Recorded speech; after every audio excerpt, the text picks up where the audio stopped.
All right, ladies and gentlemen, welcome back to the other side of the coin. Welcome to your post-match reaction. Chelsea 5, Morecambe 0.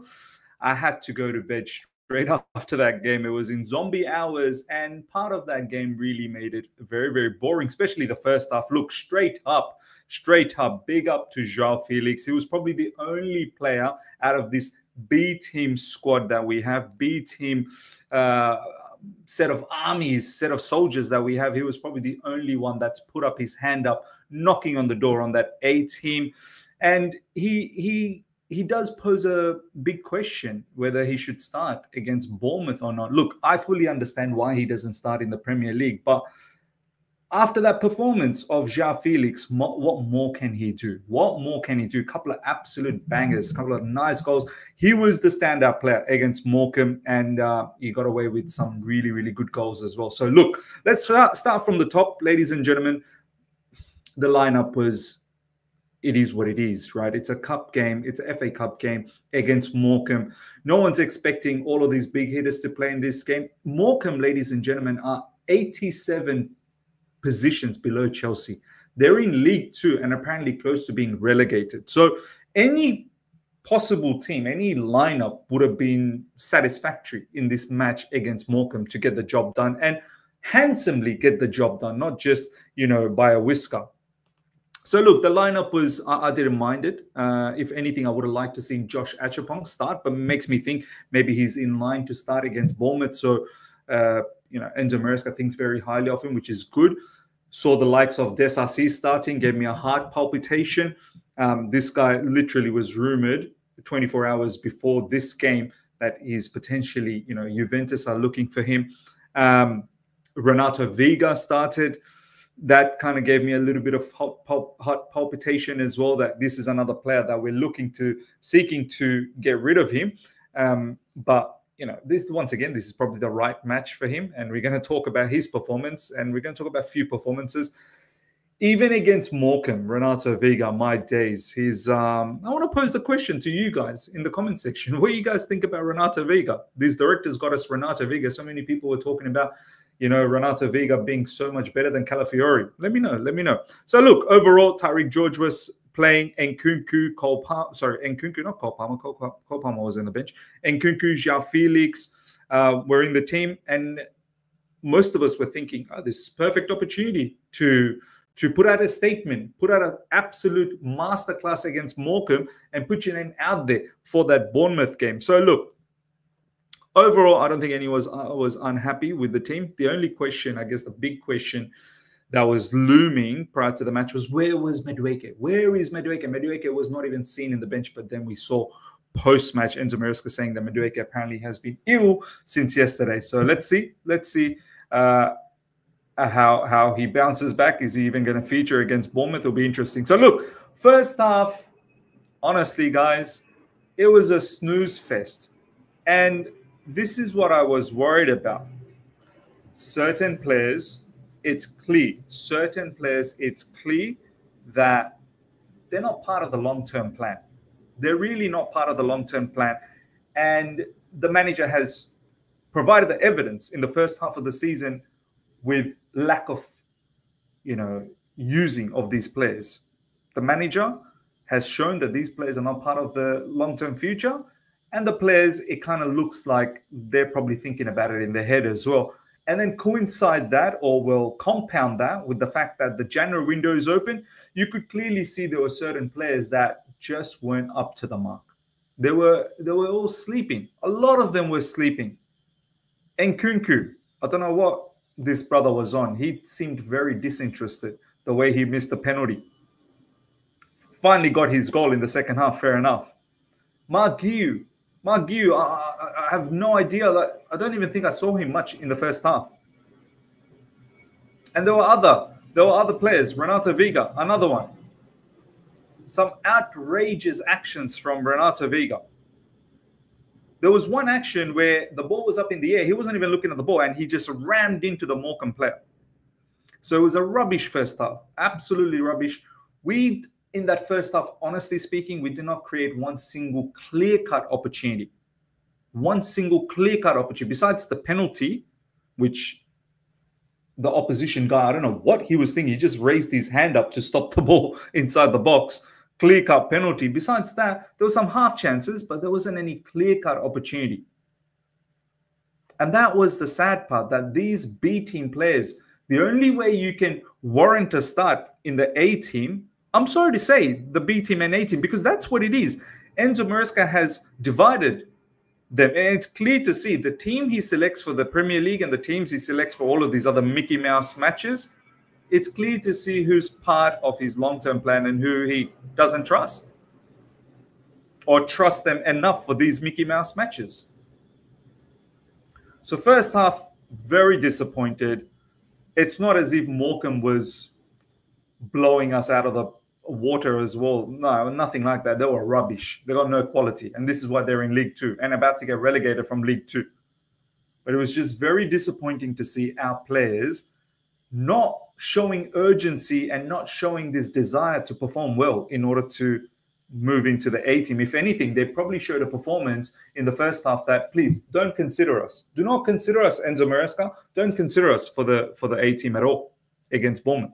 Besides João Felix. João Felix was the only one that looked semi-interested, and he looked very, very good. Now, second half, Enzo Maresca probably seen all of those shenanigans, and he made changes.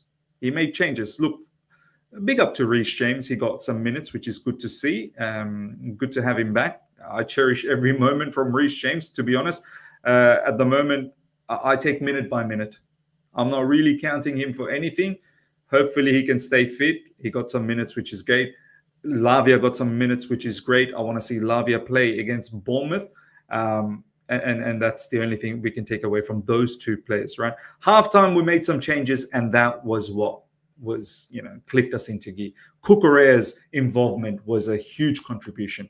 As soon as the halftime came, Cucurella came on, Malo Gusto came on, and I believe Sancho came on, and they all had some level of impact, especially Cucurella.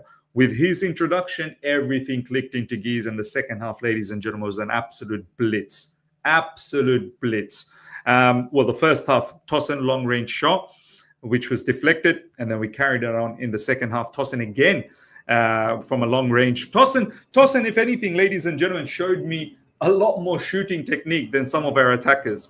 And maybe when he does play again, and if he does play again in the Premier League, which I think he will, I hope, take shots.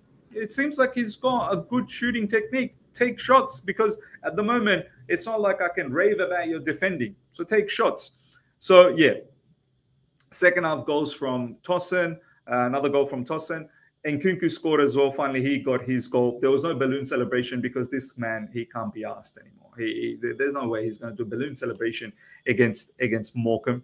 And João Felix, ladies and gentlemen, couple of absolute bangers, man. Some lovely goals from João Felix. One long range, another one inside the box curler as well. Very, very good finish. And as I said, he's the only one that knocked on the door on Enzo Maresca to potentially start against Bournemouth. But this is the problem. Let's talk about some performances now. This is the issue. I get why he doesn't start, because Cole Palmer's there and Enzo Maresca's all about the balance. He can't fit both of these players because, off the ball work rate might not be adequate if both of them start. But what more can João Felix do in order to warrant a start? What more can he do? He scored 2 goals and he was the most fantastic player in that match for us. I know Tosin ended up getting man of the match. It shouldn't have been him. It should have been João Felix. Tosin didn't have to do much. Morecambe didn't do nothing. João Felix, look, if he doesn't start, this is where you're going to lose the player. This is how you're going to lose the player.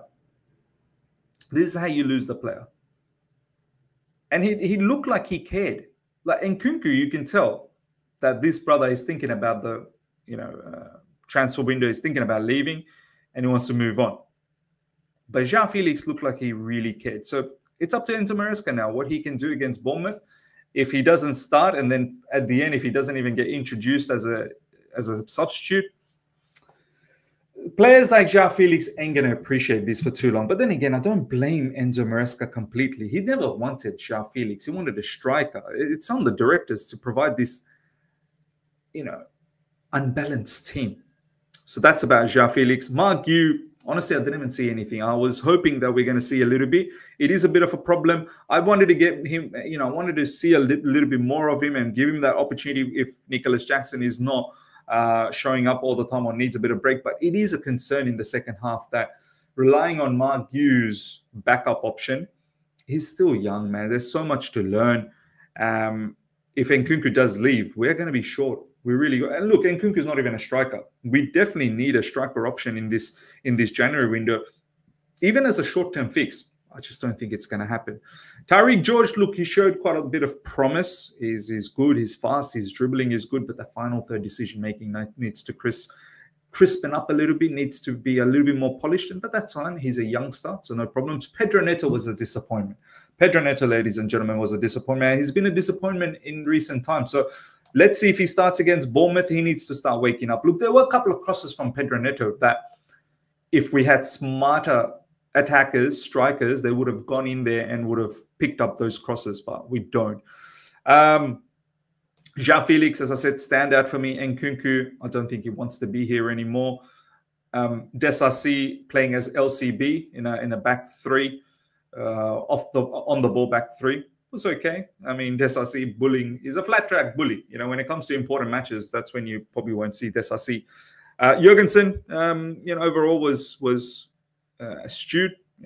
Whenever he was called upon, he made good saves, and overall he wasn't threatened.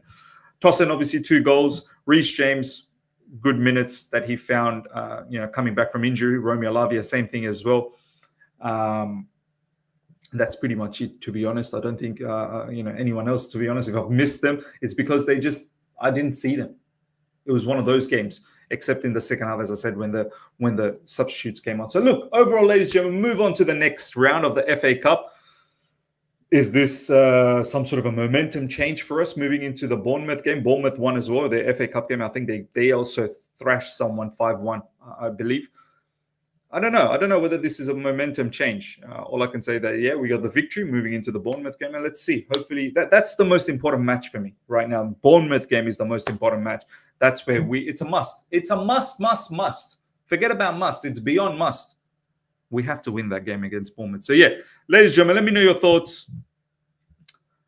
Overall, I don't think any of these B team players really made a shout for 18 position besides João Felix, for me, man of the match.